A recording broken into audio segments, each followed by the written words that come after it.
We're back. Today's topic, in case you missed it, is more will be revealed. A bold theme, a bold idea, isn't it?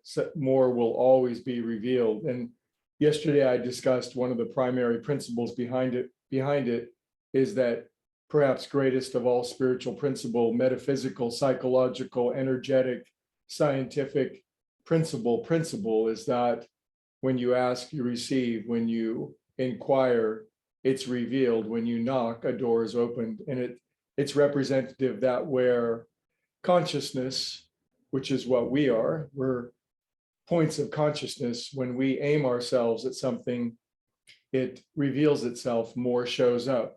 As we search, we find.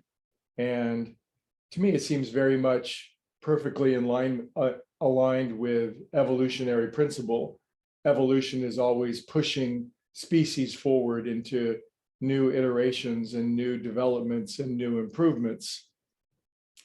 Evolution, we might just say, is a highly scientific, sort of articulated material way of looking at this great principle. But be that as it may, it's operational no matter what it is that we call it. So I guess the great question might be is, someone might say, well, I've been doing a lot of asking my whole life, and I've been doing very little receiving. So sorry, Greg, I disagree with your stupid spiritual principle, ask and you shall receive. I think maybe other people do and they get it, but I do and I don't. Or I've been doing a lot of asking my whole life and haven't been doing a lot of receiving. In fact, more importantly than that, I'm involved in a lot of asking and not a lot of receiving right now. And of course, what is it that we really deeply ask for and yearn for and desire? Of course, there are the microscopic, minuscule things that are sort of indifferent, but the deepest asking, of course, are the hopes and dreams of our heart's desire. And I'm of the opinion, here comes a worldview, so I will let you know that we as individual human consciousnesses, we're the askers. We're pushed onto the front lines of life. We were pushed out into the world, and you might say we're the nerve endings of God being pushed out into an incredible environment of a great deal of variety, a lot of contrast and clarity. From the moment we're born, we discover a lot of things that we like, and we run into a lot of things that we don't like. So we're always sifting and sorting. We're always saying, I like that, or I don't like that. All of that is, whether you know it or not, but you do now, all of that is asking. Our whole lives have been a litany, ongoing drama, if you will, of great asking. If you grew up without love, you want love. If you grew up without care and compassion, you want compassion. If you grew up without respect, you want respect. If you grew up without money, you want money. If you grew up without intimacy, you want intimacy. So here's the deal about asking. Asking is automatic. Your mechanism of asking is always on for your entire life, from the moment you're born to the moment you die. You're never not asking. You're always sifting and sorting through a host of circumstances. So you've been asking your whole life. The big question is, have you been receiving your whole life? Now, since asking is a given, there's no doubt that we ask. And if you're honest with yourself, you'll note that this is true. Every experience that you have that reveals a want, a desire, or a hurt, or a wound, or suffering is always stimulating and asking.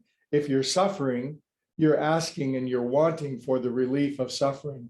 There's something that you're asking for. What makes humans interesting is some humans have the extraordinary gift of receiving what they ask for really quickly and efficiently. Some humans have the extraordinary gift, you might say, of never receiving hardly one thing they ask for their whole life. And I know this is a terrible example, but it's meaningful to me. There are people who will die today under dumpsters in the Tenderloin with needles sticking out of their arms. And did they not ask? Did they not have great asking and great suffering and great seeking and great desiring? Of course they did, and they will receive. But I honestly think a lot of people do the majority of their receiving of what they've asked for when they die. And this is why the death experience is such a profound and amazing thing. But it's quite possible to not have to wait. So the great art, the great skill, the great science, the great adventure, the great joy, the great creativity of life is to be receptive to be open to what it is that you've already asked for. Now, if we're living in the absence of what we're asking for, it means here's one of the most paradoxical statements ever. We are the biggest impediment to getting what it is that we want.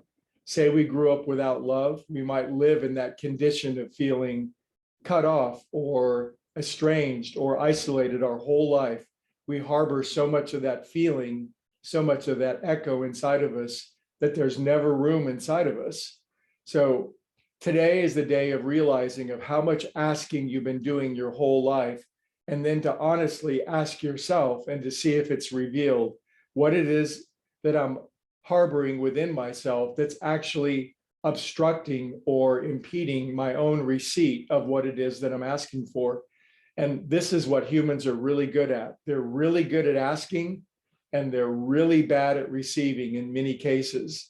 And yoga, spiritual work, spiritual fitness, proper psychological, emotional work is to remove the obstacles or the blocks within us that are the impediments to receiving all the things that we've asked for. There is so much lined up, all ready to come into your life, everything you've been asking for years and decades now, that it's all lined up. It's ready to land on the runway of your life, except there are planes already on the runway. Perhaps there's anxiety or fear or resentment or jealousy or small-mindedness or jealousy or selfishness. And these are the things we harbor inside of ourselves that act as the impediment or the block.